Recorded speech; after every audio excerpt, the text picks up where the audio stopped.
मैं मनोज मिश्रा, कंप्यूटर की advanced basic tally classes में आप सभी का हार्दिक अभिनंदन करता हूं।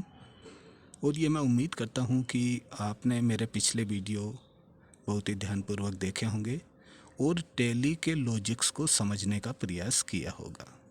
यहाँ पर मैं आपको वापस ये बताना चाहूँगा कि टैली सीखना इतना कठिन नहीं है। इसे आप बहुत ही ईजीएस्ट वे से सीख सकते हैं, प्रोवाइडेड इसकी शर्त ये है कि इसके जो छोटे छोटे लॉजिक्स हैं वो हमारे क्लियर हों। तो इसी बात को ध्यान में रखते हुए मैं अपने सभी वीडियो आपके लिए बनाता हूं ताकि आपके लॉजिक बिल्कुल अच्छी तरीके से क्लियर हों। राइट। तो आज का वीडियो हम स्टार्ट करते हैं रिवाइज्ड टर्म्स एंड फंक्शंस से। ये कुछ ऐसे टर्म्स और फंक्शंस हैं जिनके बारे में अक्सर सभी विद्यार्थियों को कुछ ना कुछ डाउट होता है। तो इसी डाउट को मैं क्लियर करने के लिए आपको विशेष रूप से ये 4 terms, goods, assets, current assets and current liability, इनको थोड़ा और ईजीएस्ट वे से समझाने का प्रयास करूँगा। तो सबसे पहले हम देखते हैं गुड्स। गुड्स क्या होता है? तो गुड्स का हिंदी में मतलब होता है माल। तो हम इसकी डेफिनेशन इस प्रकार बोल सकते हैं कि अगर बिजनेस ने किसी भी चीज़ को सेल करने के पर्पज से खरीदा तो वो बिजनेस के लिए गुड्स कहलाता है। राइट। और एसेट्स इसका जस्ट रिवर्स। अगर बिजनेस किसी भी चीज़ को अपने पर्सनल यूज़ करने के लिए परचेज करता है तो ये उस बिजनेस के एसेट्स होते हैं। करेक्ट। अब मैं इसको एक छोटे से माध्यम से आपको समझाने का प्रयास करूंगा। सपोज एक बिजनेस ने कुछ सामान परचेज किया, लाइक लैंड और बिल्डिंग और फर्नीचर और भी कुछ, या और भी बहुत सारे चीज़ें इसमें आ सकती हैं। तो अगर बिजनेस ने ये सभी सामान सेल आउट करने के पर्पज से खरीदे हैं तो बिजनेस के लिए ये सभी चीज़ें गुड्स कहलाएगी। और अगर बिजनेस ने इन सभी चीज़ों को अपने व्यापार में यूज़ करने के लिए खरीदा है तो ये सभी चीज़ें बिजनेस की एसेट्स कहलाएंगी। राइट। एक छोटा सा एग्जांपल मैं आपको बताना चाहूँगा कि अगर एक फर्नीचर की शॉप है, फर्नीचर का ओनर अर्थात बिजनेसमैन, उसने कुछ फर्नीचर किसी दूसरी कंपनी से खरीदे तो ये फर्नीचर इस ओनर के लिए क्या होंगे? नो डाउट गुड्स होंगे। तो ये गुड्स क्यों होंगे? क्योंकि इसने इन सभी फर्नीचर को सेल आउट करने के पर्पज से खरीदा है। राइट।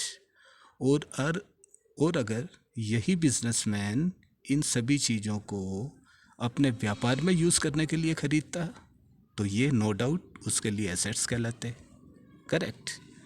तो मैं आशा करूँगा कि ये एक छोटा सा पॉइंट आपको समझ में आया होगा कि गुड्स और एसेट्स क्या होते हैं।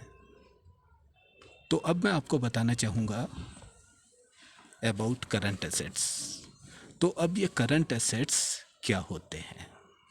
जैसा कि मैंने आपको पिछले वीडियो में भी बताया है कि करंट एसेट्स का मतलब फिजिकल एसेट्स होता है, अर्थात ऐसी चीज़ें जो बिजनेस के सामने रहती है। जैसे हम बोल सकते हैं कैश, बैंक अकाउंट। तो ये ऐसी संपत्तियां हैं जो बिजनेस के सामने हैं, अर्थात वो जब चाहे इन्हें यूज़ कर सकता है। करेक्ट। स्टॉक, अगर कंपनी में कोई स्टॉक रखा है तो ये भी बिजनेस का करंट एसेट्स कहलाएगा, क्योंकि ये इसको जब चाहे बेचकर इसे कैश में कन्वर्ट कर सकता है। करेक्ट। अब इसी सीरीज़ में सबसे इम्पोर्टेंट जो करंट एसेट्स में आता है वो है डेटर्स। अब ये डेटर्स क्या हैं? तो मैं यहाँ पर आपको बताना चाहूँगा कि डेटर्स वो व्यक्ति या वो रिटेलर्स या वो होलसेलर्स हैं जिनको किसी कंपनी ने सामान उधार में बेचा है। करेक्ट। तो ये सभी उस कंपनी के डेटर्स कहलाएंगे, जो सबसे बेस्ट एग्जांपल है करंट एसेट्स का। अर्थात किसी बिजनेस ने किसी भी व्यक्ति या किसी भी कंपनी को सामान उधार में बेचा है, तो अब ये पैसा बिजनेस के पास आने वाला है, अर्थात बहुत ही शॉर्ट पीरियड में ये पैसा बिजनेस को मिल जाएगा। तो हम बोल सकते हैं कि करंट एसेट्स का मतलब कि ऐसे एसेट्स जिनका पेमेंट हमें बहुत ही छोटे से समय में वापस से मिल जाए। करेक्ट। अब अगर हम देखते हैं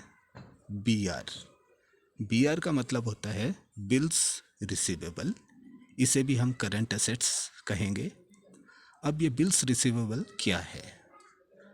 तो इसको आप ऐसे समझ सकते हैं कि एक बिजनेस ने कुछ प्रोडक्ट किसी व्यक्ति या फिर किसी कंपनी को सेल आउट किए, लेकिन अब उस बिजनेस को ये यकीन नहीं है कि सामने वाला व्यक्ति या सामने वाली कंपनी उसे सही टाइम पर पेमेंट दे देगा।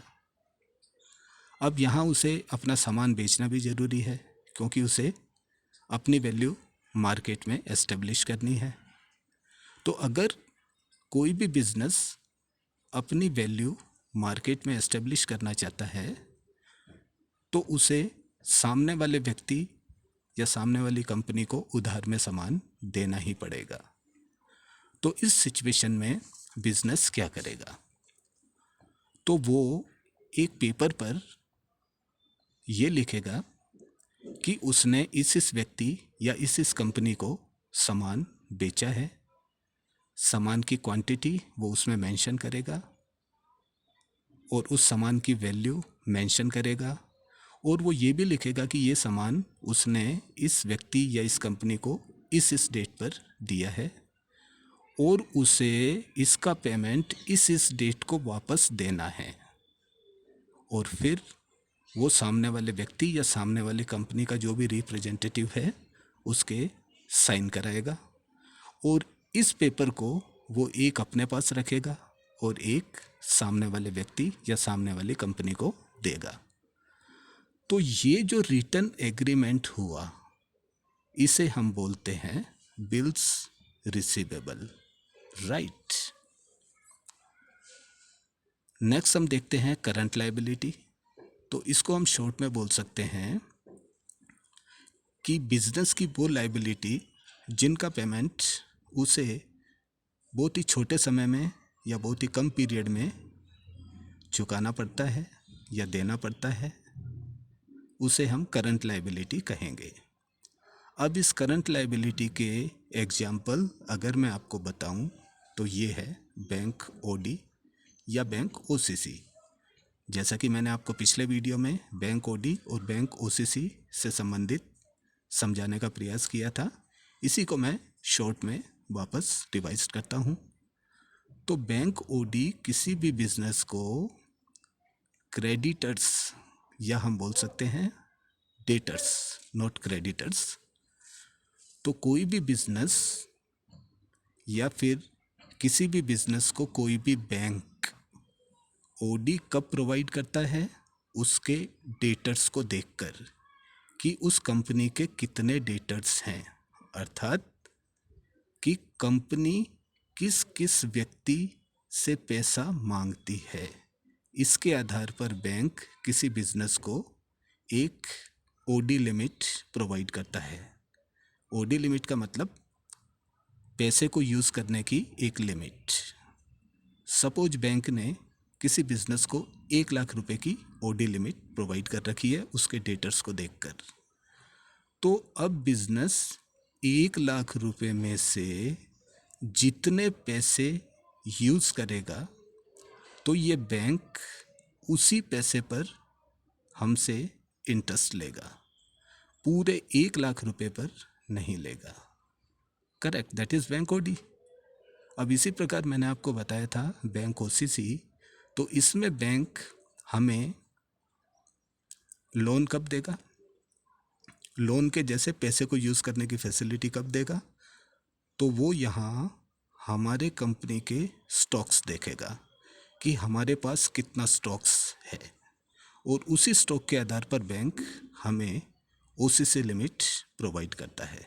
करेक्ट, तो इनको हम करंट लायबिलिटी बोलेंगे, क्योंकि ये हमारा राइट बनता है कि यूज़ किए हुए पैसे को इंटरेस्ट के साथ हम वापस बैंक को दें।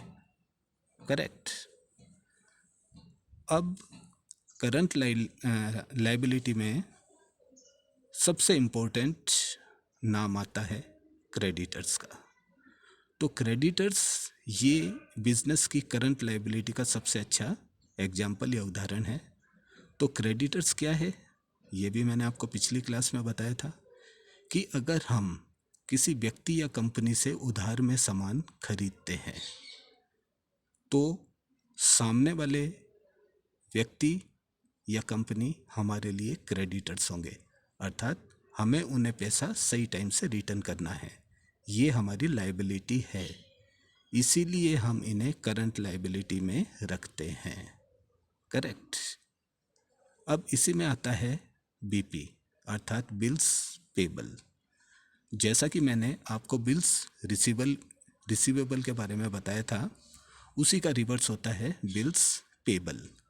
अर्थात अगर सामने वाले व्यक्ति या सामने वाले कंपनी ने हमसे एक पेपर पर ये लिखवाया कि उसने हमें ये सामान इतनी इतनी क्वांटिटी में जिसकी वैल्यू इतनी है और इस डेट को हमें दिया है, और इस डेट को हमें उसे पेमेंट वापस देना है, और उसने हमसे उस पर साइन कराए, तो ये एक रिटर्न एग्रीमेंट जो उसने हमसे लिखवाया और उसकी एक कॉपी उसने अपने पास रखी और एक हमें दी, तो हमारे लिए ये बिल्स पेबल कहलाएगा। अर्थात इनका पेमेंट हमें गिवन डेट पर सामने वाले व्यक्ति या सामने वाली कंपनी को देना है। करेक्ट। अब मैं एक विशेष बात आपको बताना चाहूँगा कि जब हम अकाउंटिंग में डेटर्स या क्रेडिटर्स की एंट्री करते हैं तो यहाँ पर हम दो ग्रुप को स्पेशली बनाते हैं। पहला हम बनाते हैं अकाउंट्स रिसीवेबल ग्रुप को, और दूसरा बनाते हैं अकाउंट्स पेबल को। अकाउंट्स रिसीवेबल का मतलब कि ऐसे बिल जो हमें सामने वाले व्यक्ति या सामने वाली कंपनी से लेने हैं, और ऐसे बिल जो हमें सामने वाली कंपनी या सामने वाले व्यक्ति को देने हैं। करेक्ट। तो अकाउंट्स रिसीवेबल अकाउंट में डेटर्स और बिल्स रिसीवेबल्स का रिकॉर्ड रखा जाएगा। इसी प्रकार अकाउंट्स पेबल में क्रेडिटर्स और बिल्स पेबल का रिकॉर्ड रखा जाएगा। करेक्ट। तो मैं उम्मीद करूँगा कि मेरा ये छोटा सा प्रयास आपको 100% समझ में आएगा अगर आप इस वीडियो को बहुत ही ध्यान से देखेंगे। Correct. So see you very soon in the next simplest classes of Tally. Till then, bye.